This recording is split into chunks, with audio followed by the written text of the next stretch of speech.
बिस्मिल्लाहिर्रहमानिर्रहीम। अस्सलाम वालेकुम व्यूवर्स, कैसे हैं आप सब लोग? ठीक हैं? अल्लाह पाक आप सबको खुश रखे अपने अहले हंसाना समेत। आज की हमारी वीडियो इंतहाई इम्पोर्टेंट वीडियो है। जिस तरह आपको पता है सर्दियों का मौसम चल रहा है और बहुत सारे लोग ऐसे होते हैं जिनको पूरा पूरा साल जो है वो उनके रेशा बनता है, इसके अलावा म्यूकस बनता है, जिसकी वजह से उनकी सांस की नाली जो है वो बढ़ जाती है और उनको सांस लेने में काफ़ी दुश्वारी होती है। आज मैं इंशाल्लाह आपको एक रेमेडी बताऊंगा जिससे आप जो है आपका जो रेशा है वो नहीं बनेगा और आप बिल्कुल ठीक रहेंगे।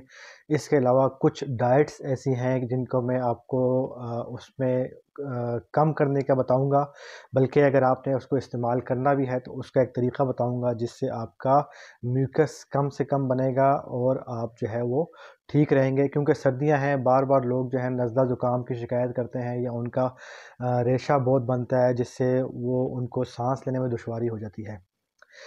सबसे पहले जो एक चीज़ है बनाना यानी केला, उसमें सबसे ज़्यादा रेशा बनाता है। चूँकि हम बहुत सारी जगहों पे कहते हैं कि केले का इस्तेमाल करें क्योंकि उसमें प्रोटीन्स होती हैं, फाइबर्स होती हैं, इसके अलावा उसमें पोटेशियम वाफ़िर मकदार में होती है जो कि हाई ब्लड प्रेशर के लिए मुफ़ीद है। लेकिन जिन लोगों को ये रेशे वाला इशू है उनके लिए ठीक नहीं है, या अगर उसको यूज़ करना भी है तो उसका मैं आपको तरीका आपको बताऊँगा। क्योंकि इसकी मेन वजह ये है कि जो बनाना है इसके अंदर जब इसको हम खाते हैं तो हमारी बॉडी में एक प्रोटीन होती है जिसको हिस्टामीन बोलते हैं। ये उसकी अफ़ज़ाइश को बढ़ाता है। जब हिस्टामीन बढ़ता है तो उससे ये है कि हमारी जो म्यूकस है वो काफ़ी मिक़दार में बनता है और उससे क्या होता है कि हमारी जो सांस की नाली है उसमें सोजिश हो जाती है। सांस की नाली में जब सोजिश होती है तो हमें जो है वो सांस लेने में दुश्वारी होती है और रेशा काफ़ी मिक़दार में बनता है। ये इसके अलावा जब आप एंटी एलर्जिक ड्रग्स या मेडिसिन जब यूज़ करते हैं तो वो भी एंटी हिस्टामीन होती हैं और वो इस हिस्टामीन के खिलाफ जो है वो काम करती हैं। केले को अगर आपने इस्तेमाल करना है तो वो उसको या तो बहुत कम से कम खाएँ, या अगर खाना भी है तो उसके ऊपर काली मिर्च या ब्लैक पेपर जो है वो उसके ऊपर छिड़क के खाएँगे तो जो रेशा है वो कम से कम बनेगा। इसके अलावा जो सेकंड नंबर पे जो है वो चावल हैं। जिन लोगों को रेशे की शिकायत होती है या रेशा या म्यूकस काफ़ी मिकदार में बनता है, वो लोग चावल का इस्तेमाल तर्क कर दें या अगर खाएं भी तो बहुत कम मिकदार में खाएं। और अगर खाना भी है तो उसमें कुछ चीज़ें जो हैं वो मैं बताऊंगा वो आप ऐड कर लें तो उससे जो है वो रेशा काफ़ी मिकदार में बनेगा, कम बनेगा। इसमें अगर आप सिनामन यानी दालचीनी वो ऐड कर लें, इसके अलावा ब्लैक पेपर इसमें ऐड कर लें, या लौंग यानी क्लोव इसमें अगर ऐड करेंगे तो उससे जो है वो रेशा काफ़ी कम बनेगा।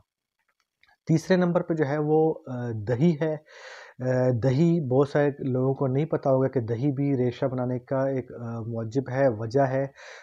दही की सलाहियत भी आलमोस्ट जो है वो केले जैसी होती है, क्योंकि दही की जो तासीर है वो ठंडी है।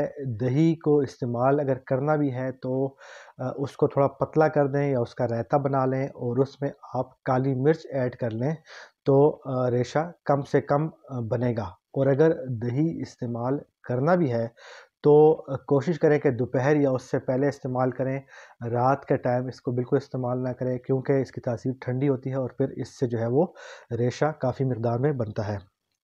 इसके अलावा जो ब्रेड नाश्ते में हम लोग इस्तेमाल करते हैं, ब्रेड जो है वो भी रेशा बनाता है। उसकी मेन वजह ये है कि ब्रेड जब बनती है तो उसमें मुख्तलिफ़ किस्म के केमिकल्स या प्रिजर्वेटिव्स डाले जाते हैं जिससे जब हम उसको छूते हैं तो वो नरम-नरम फ़ील होती है आपको। और इसके अलावा उसको जब आप ब्रेड का ऊपर लिखा होता है एक्सपायरी डेट 3 टू 4 डेज़ की एक्सपायरी होती है, उसमें प्रिजर्वेटिव्स डाले होते हैं जिससे वो ख़राब नहीं होती 3-4 दिन के लिए। इसके मुकाबले में जब आप जो रोटी खाते हैं तो रोटी जो है वो आप उसी टाइम फ्रेश खाते हैं और ज़्यादा देर तक नहीं रखते। चूँकि इसमें प्रिजर्वेटिव्स डाले होते हैं, उन प्रिजर्वेटिव्स की वजह से जब आपकी ये जो साँस की नाली है उसमें सोजिश पैदा करती है। साँस की नाली में सोजिश की वजह से म्यूकस ज़्यादा मिकदार में बनता है। जब म्यूकस ज़्यादा बनता है तो उससे ये है कि रेशे का मसला हो सकता है। आप लोग तजर्बाती तौर पे कुछ दिन के लिए ब्रेड का इस्तेमाल कम कर दें, उसकी जगह आप जो है वो रोटी इस्तेमाल करें, तो आपको इंशाल्लाह फ़ील होगा कि आपका जो है वो रेशा यानी म्यूकस नहीं बनेगा और आप ठीक रहेंगे। इसके अलावा जो कॉफ़ी होती है वो भी रेशा बनाती है, या चॉकलेट्स होते हैं वो भी रेशा बनाते हैं काफ़ी मिक़दार में। इसके अलावा जो फ़ास्ट फ़ूड हैं या जो सॉफ्ट ड्रिंक्स आजकल जो है वो रिवाज बन चुका है, ट्रेंड, ये चीज़ें भी जो हैं रेशा बनाती हैं। इसके अलावा जब आप लोग बाहर जाते हैं या पोल्यूशन जब होती है तो वो उससे भी काफ़ी मिक़दार में रेशा बनता है। उसका हल ये है कि आप अक्सर अगर बाहर जाएँ या जिन लोगों को इश्यू है तो वो मास्क वग़ैरह पहन के बाहर जाएँ तो उनको काफ़ी फ़र्क पड़ेगा। मैं आपको एक घरेलू नुस्ख़ा बताने जा रहा हूँ, उसको अगर आप लोग आज़माएँगे तो इंशाअल्लाह ताला जिन लोगों को ये इश्यू है, काफ़ी हद तक वो रिज़ॉल्व हो जाएगा और वो ठीक रहेंगे इंशाअल्लाह, वो रेशा उनका म्यूकस नहीं बनेगा। इसमें 3 चीज़ें आपने लेनी हैं। एक तो अदरक लेनी है, जो हमारे पास अज्ज़ा इसमें शामिल होंगे, थोड़ी मिक़दार में काली मिर्च, हल्दी और शहद हमें चाहिए होगा। इसको बनाने का तरीका ये है कि अदरक को आपने बारीक पीस लेना है, बिल्कुल बारीक पीसना है। थोड़ी मिक़दार में आपने काली मिर्च लेनी है और थोड़ी-सी मिक़दार में आपने हल्दी लेनी है। पानी को आपने चूल्हे के ऊपर रखना है, उसको उबालना है पानी को। अगर आपने 2 कप पानी रखा है तो जब वो आधा रह जाए, इसमें आपने ये चीज़ें ऐड कर देनी हैं, बारीक कटी हुई अदरक, काली मिर्च और हल्दी। ये तीनों चीज़ें जब इसमें आप ऐड कर लेंगे, इसको उबालेंगे और जब ये आधी मिक़दार में रह जाए तो आपने इसको चूल्हे से उतार लेना है और फिर जब ये नीम गर्म यानी ल्यूक वार्म हो जाए तो उसमें आपने 1 चम्मच या आधा चम्मच जो है वो शहद मिलाना है। जब उसमें आप सही तरीके से इसको मिला लें तो इसको आप पिएँगे तो इंशाअल्लाह ताला इससे क्या होगा, आपका जो म्यूकस है यानी जो रेशा है वो काफ़ी मिक़दार में बिल्कुल हल्का हो जाएगा और वो ख़त्म हो जाएगा। इसको आप दिन में किसी भी टाइम इस्तेमाल कर सकते हैं। यहाँ होती है हमारी ये वीडियो। आपसे इंशाअल्लाह मुलाकात होगी किसी और वीडियो में, इन्फॉर्मेटिव वीडियो में।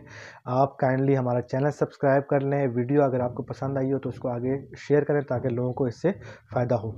तब तक के लिए अल्लाह हाफ़िज़, फ़ी अमान अल्लाह।